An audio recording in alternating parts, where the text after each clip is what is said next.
আমরা একবার শুনে নি, যদি শুনতে পারি যে এই মুহূর্তে রেডি থাকে, যে কলকাতাবাসী তারা কি বলছেন, কিভাবে রিয়াক্ট করেছেন।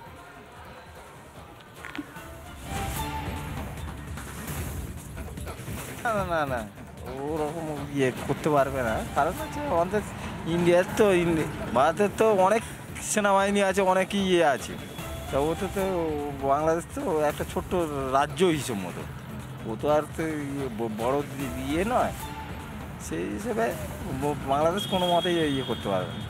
এটা কখনোই সম্ভব না, কারণ আমাদের ভারতবর্ষ অনেক স্ট্রং এবং আমাদের রাজ্য অনেক স্ট্রং, সুতরাং বাংলাদেশের আশা করি এ আশা সফল হবে না।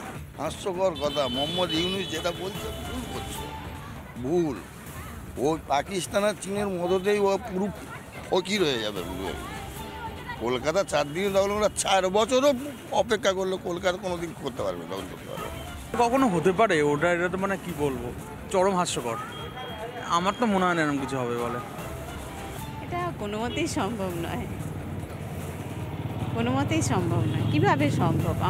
আমাদের কলকাতায় এত প্রোটেকশান আছে, পুলিশ আছে, আর তাছাড়া আমাদের যে ভারতবর্ষে যে সেনারা আছেন, তো বললেই কি নিয়ে নেওয়া যাবে? আমরাও তো রয়েছি না, আমরা কি আমাদের জায়গা ছেড়ে দেবো?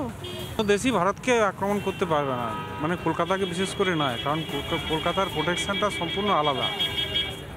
একটা A1 সিটি, তো এর ঐতিহ্য বহু ব্রিটিশ আমল থেকেই তার ঐতিহ্য ধরে রেখেছে, সেক্ষেত্রে কোনোদিনও সম্ভব না। বলছেন কলকাতার মানুষ বলছেন এটা হাস্যকর, গোটা বিষয়টা হাস্যকর। কি বলবেন এই বক্তব্যের পরিপ্রেক্ষিতে, কি বলা যায়? কলকাতার মানুষ রিয়াকশনও দিতে পারছে না। কি বলছেন বিজেপি নেত্রী বৈশালী ডালমিয়া, শুনুন। বাংলাদেশিদের মানে অধঃপতনের যে বিনাশকালী বিপরীত বুদ্ধি না, ওটাই ওনাদের হয়েছে। এই যে এত রকম অ্যাটাক করছেন, মানুষজনকে মারছেন, ধরছেন, যে মানে তার হালকা হাওয়াটা আমাদের কলকাতাতেও এসে পড়ছে, ঠিক সেই রকমই ঘটনা ওখানে বৃহত্তরভাবে ঘটছে আর কি ঘটনাটা। তা এইভাবে যে ওনাদের যে কথাবার্তাগুলো, এবারে আমার মনে হয় যে পুরো দেশ মানে সব দেশ একজোট হয়ে ওনাদের এবার একটা শিক্ষা দেওয়া উচিত। আর এইরকমভাবে অবান্তর কথা বলা, এবং ওটা আমাদের কাছে একটা পাগলের প্রলাপ মনে হচ্ছে। পাগলের প্রলাপ ছাড়া কিছুই নয়।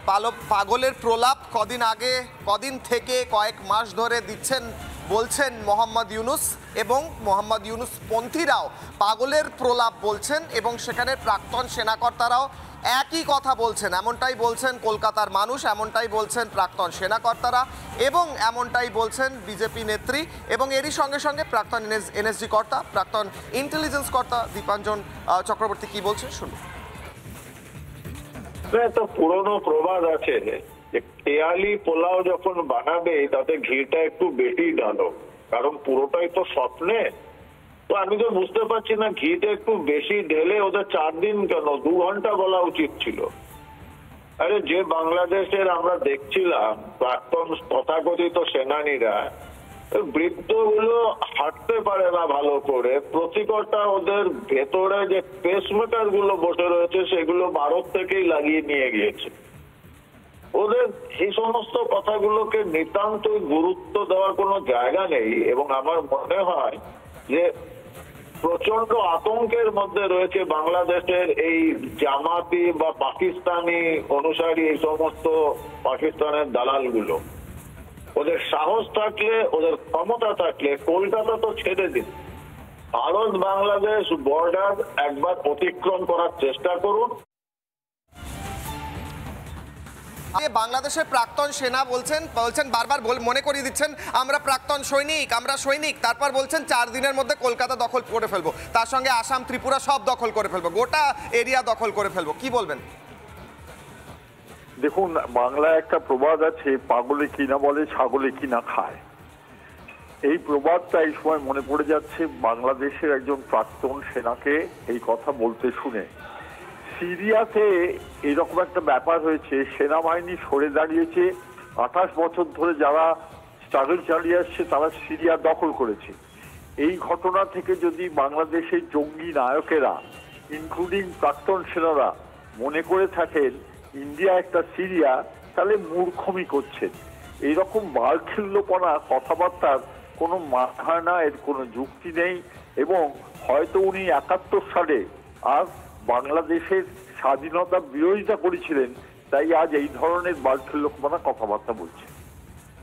কর্নেল সাহেব, আমার একটা প্রশ্ন। ভারতকে বলা হয় বিশ্বের ৪র্থতম সেনা শক্তি, দ্বিতীয় বৃহত্তম সেনাবাহিনী সংখ্যায়। সেখানে দাঁড়িয়ে বাংলাদেশ মনে হয় ৩৭ বা ৩৮ নম্বরে আছে, কিছু আছেও কিনা তাদের সেটাও সন্দেহ। সেখানে দাঁড়িয়ে এই বক্তব্যের পর ভারতীয়রা যারা এই মুহূর্তে ভাবছেন যে এই পাগলামির কথা, এই বোকা বোকা কথা, তাদের যদি একবার মনে করিয়ে দেন ভারতের সেনাবাহিনীর শক্তি কতটা? ভারতের সেনাবাহিনী আজকে সারা পৃথিবীতে এমন একটা জায়গায় যেখানে একমাত্র যারা সোকল সুপার পাওয়ার ছিল কোনো সময়, তারাই ভারতীয় সেনাবাহিনীর সঙ্গে মোকাবিলা করতে পারে। এমনকি চীনও ৬২ সালের পর ভারতীয় সেনাবাহিনীর সঙ্গে মোকাবিলা করতে গিয়ে গত কয়েক বছর যেরকম নাকানি চোবানি খাচ্ছে, তাতে করে প্রত্যেকের জেনে রাখা উচিত ভারতীয় সেনাবাহিনী আজকে আর ৬২ সেনাবাহিনী নেই, 47 অনেক পেছনে, তার মাঝখানে কার্গিল হয়ে গেছে, তার মানে অনেক গুণ অবস্থা হয়ে গেছে। আজকে ভারতীয় সেনাবাহিনী যে কোনো সুপার পাওয়ারকে পর্যন্ত আর পরাস্ত করতে পারে। বেশ, অনেক ধন্যবাদ কর্নেল সাহেব। তনয়া, স্পষ্টভাবে কর্নেল সাহেব বললেন যে কোনো সুপার পাওয়ারকেও ভারতীয় সেনাবাহিনী পরাস্ত করতে পারে, তাদের সঙ্গে কে লড়াই করার চেষ্টা করছে বাংলাদেশ। তনয়া, আমরা একবার শুনে নিই, যদি শুনতে পারি যে এই মুহূর্তে রেডি থাকে, যে কলকাতাবাসী তারা কি বলছেন, কিভাবে রিয়াক্ট করেছেন।